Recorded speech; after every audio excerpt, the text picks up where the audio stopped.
Bo día a todas e a todos e a algúns que hai por aí, poucos.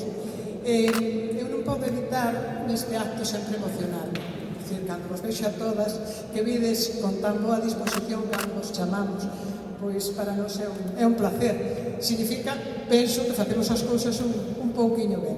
Sempre enchemos todos os actos. E este ano pedimos desculpas porque somos algo menos, tivemos que reducir, porque o espacio era o que era e tivemos que reducir o espacio que nos dábamos ás asociacións. Bueno, Valentín, van 9 anos, corre o tempo, non? Van 9 anos que celebramos o Día da Muller Rural en colaboración coa Diputación da Coruña. Este acto xa vai de corrido, quero dicir que xa non é fácil organizar.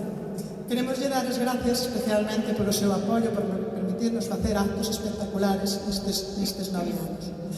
De paso que saludo a Valentín, tamén quero aproveitar a saudar a Bernardo Fernández, deputado provincial, e a Cristina Capelán, que tamén é deputada provincial.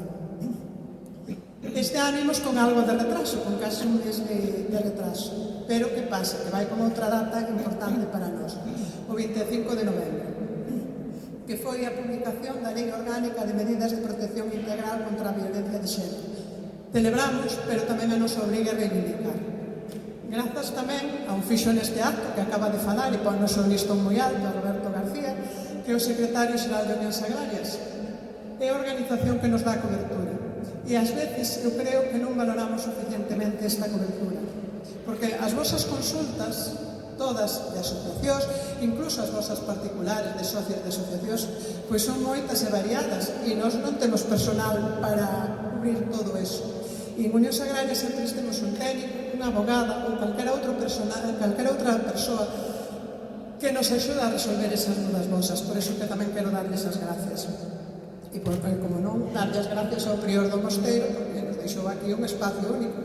Igual temos que cambiar para o futuro o formato deste acto e poñer en valor o noso patrimonio. As mulleres tamén estamos obrigadas a conservar e a poñer en valor o noso patrimonio. E ademais necesitamos espazos grandes, espero que haxa por aí máis locales grandes. Tamén quero darlle as gracias, como non, ao Concello de Sobrado, que non o puxo moi fácil, o seu alcalde, Lisardo, puxo non moi fácil e non nos puxo pega ninguna. E nos agradecementos, tal como poñemos sempre en valor o asociacionismo das mulleres rurais, quero poñer en valor o traballo de Asociación de Mulleres a Maristela, pola axuda que nos axudou moito a organizar este acto, a resolver os atrancos, que foron algúns, non moitos, pero algúns sempre hai, sodes moitas, e organizar todo isto é complicado. Pero tamén quero poñer en valor o exemplo que son, o exemplo de integración. Acollen nas súas actividades e na súa casa a inmigrantes, a refuxiados ou a calquera persoa con necesidades. A Maristela sempre ten todo o mundo a porta aberta. E non sei se está por aquí Zora, inmigrante afgana, que lle axudaron a conseguir unha casa, creo que fai unha semana entrou na súa nova casa. Ese exemplo de integración. Antes de seguir, tamén lle quero saudar a Isolina Graña, que me dixeron que estaba por aquí, que é presidenta, non me acordo como se chama exactamente, Asociación de Empresarias Rurais. Grazas por vir, e as compañeras de EFA de Fonteboa, que sempre teñen o detalle de invitarnos a Fademor a dar ali alguna charla. E, por suposto, tamén os maiores agradecementos ás compañeiras de Fademor, Roberto Midache de Unga, Xeira, Nuria, Ana e Sofía, que andan por aí, e son esenciais para organizar este acto e outros moitos. E despois temos aí un pequeno equipo externo que é Rosiarcos, que sempre está aí. Grazas.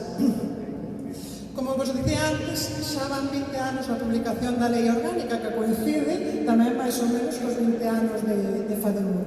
Por iso nos parece importante volver a dedicar este acto, xa o dedicamos outro ano, a loita contra a violencia de xénero. Esta lei supuxo un antes e un despois que puxo o nome e o foco nas mulleres que son víctimas de violencia, só polo feito de ser mulleres. Quero lembrar tamén as 40 asesinadas en toda España e as 6 menores víctimas de violencia de vicaria. En Galicia, 4 asasinadas no que vai de ano, 3 delas en concellos rurais, máis do 50%. E este é un dato insoportable. Isto indícanos que, a pesar dos avances desta lei, aínda queda moito por avanzar. Precisamos, dunha vez por todas, as políticas específicas para o rural. Porque as mulleres víctimas de violencia de xénero nos povos están relegadas ao ámbito privado e, ademais, están ailladas xeográficamente. Os vosos entornos o veredes, non? Fixemos unha enquisa anónima que eu creo que algunha de vos participastes fai poucos anos e dábanos un dato que era preocupante. 6 de cada 10 mulleres, a ver se me explico ben, 6 de cada 10 mulleres coñecían unha víctima de violencia machista no seu entorno. Pensade, quero sensibilizarvos nesto, nas 300 que estamos hoxe aquí. Pensade que posiblemente das 300 coñezamos 180 ou coñezades 180 casos de violencia de xénero no voso entorno. Casos invisibles que non se denuncian e que posiblemente todo o seu entorno coñeza desde hai anos, porque as mulleres do rural permanecen unha media de 20 anos ao lado do seu agresor. Eu quero sensibilizarnos con isto, pensade nese dato. De todas as que estades aquí, cantas coñece unha víctima no seu entorno? Este dato é para facernos reflexionar na nosa responsabilidade como veciñas e veciños e tamén na responsabilidade das asociacións de mulleres, que somos esenciais nesta loita. Na importancia de tecer redes e tamén no preciso que é que as administracións doten de recursos para a prevención e a información e acompañamento ás asociacións de mulleres. E isto require un compromiso claro por parte das administracións. Precisamos campañas pensadas para nós, cos que nos sintamos identificadas e, sobre todo, recursos. Cada vez temos menos postos da Garda Civil, non sei se aquí hai cuartel, pero no meu concello non teño cuartel da Guardia Civil. Os centros de información son poucos, saturados e mal repartidos. Transporte público tampouco temos.